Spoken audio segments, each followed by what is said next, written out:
Have you ever wondered, what does your doctor do to reduce their risk of developing cognitive decline or developing dementia? Well, in my clinic, almost every day I get asked this question: Doctor, how do I reduce my risk of developing cognitive decline? And because I was getting this question almost every day, I started looking up literature and reading more and learning more about it. And when I looked up all literature, I was surprised to learn that there are so many risk factors for cognitive decline which are modifiable. That is to say, a lot is under our control.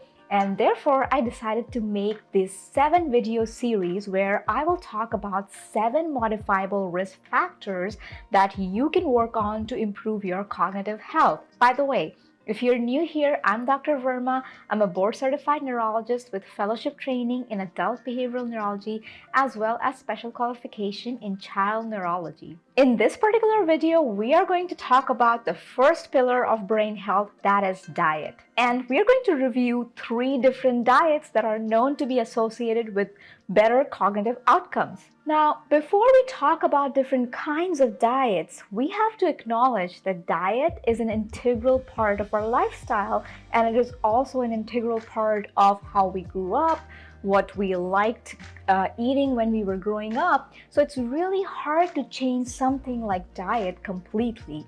Therefore, what I've tried to do in this video is that I've broken down the different diets into their components so you can learn about them. And at the end of the video, I also talk about the specific quantities of these good components that you can incorporate in your diet and improve your cognitive health. So let's get started by talking about diet number 1.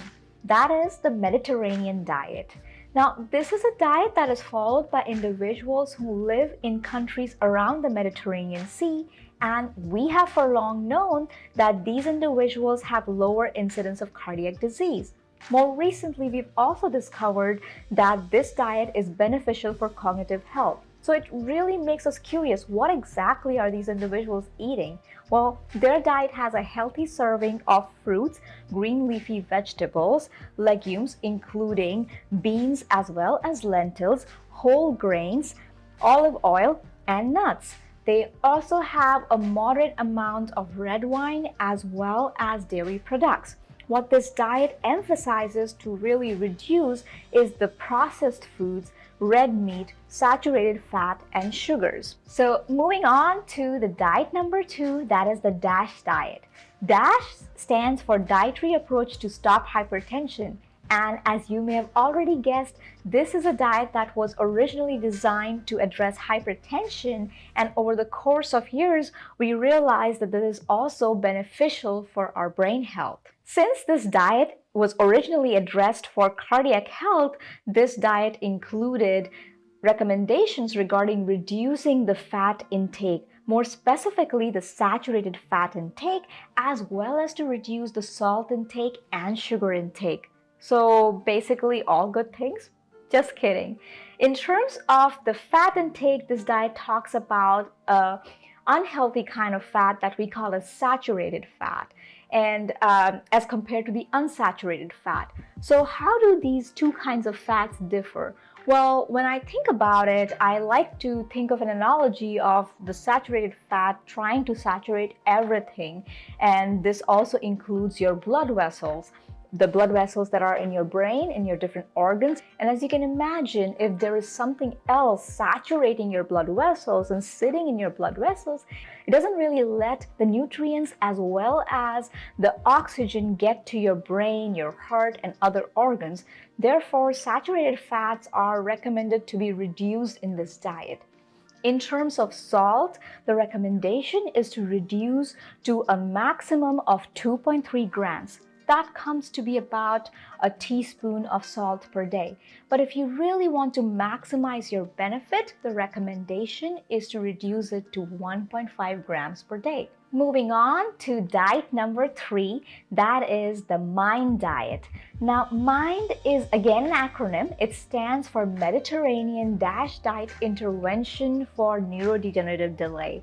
So Someone very clever came up with the idea of combining the Mediterranean diet as well as the DASH diet, and they named it MIND diet, appropriately so, because this is a diet that is associated with the best cognitive outcomes. In one of the studies, it was found that strictly adhering to this diet reduced the risk of developing dementia by 53%. So what does the MIND diet have? Well, as we just reviewed the components of the Mediterranean diet as well as the DASH diet, MIND diet has fresh green leafy vegetables, fresh fruits, legumes, whole grains, olive oil, as well as nuts and fish as well. Under this diet, the recommendation is to reduce the consumption of red meat, ultra-processed foods, fast foods, sugars, as well as salt. But wait a minute, when you go to the supermarket and you turn around the food labels, it can get very confusing. I remember myself going to a supermarket trying to choose between 2 chocolate bars, and I saw the nutrient breakdown as carbohydrates, fats, and the fat were further broken down into saturated, unsaturated, trans fats. So it can get really confusing really quickly. So what I've done in this part of the video is to also talk about the quantity of different components that you can have in your diet. So let's start with fruits and vegetables. The recommendation is to have a daily minimum of 400 grams of fruits and vegetables every day. Now, a caveat to that is vegetables such as potato, sweet potato, and tubers are not included in this 400 grams. So you really have to include green leafy vegetables in your 400 grams to count it as brain healthy food. So let's talk about sugar now, everyone's favorite, isn't it? Well, the recommendation is to reduce the sugar intake to account for less than 10% of your daily energy needs. So for instance, you're someone who needs about 2,000 calories in a day, your recommended sugar intake is a maximum of 50 grams.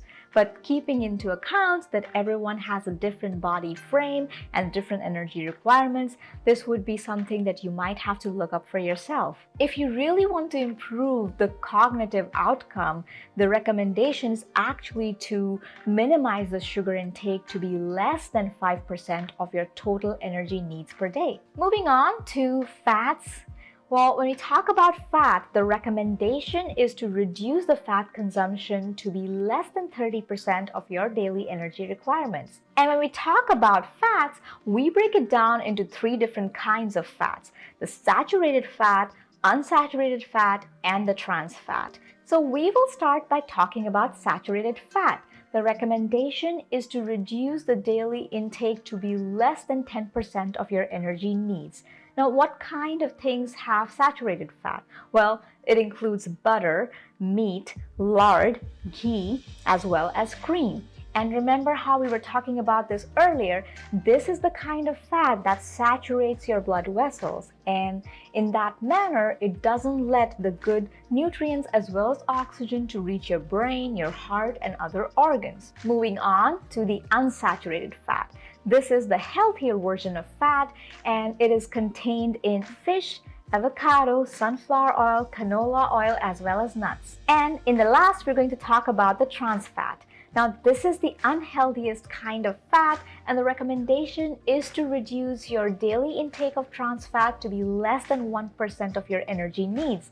And what kind of things have the trans fat? Well, it is in your fries, in your chips, your fast food, the ultra-processed food. To try to minimize these foods, to minimize your exposure to the trans fat. So hopefully this video was helpful. In the next video, we are going to talk about the second pillar of brain health, that is exercise. And we are going to break it down just like we did in this video so that you can incorporate those changes in your life and improve your brain health. Till then, take care and goodbye.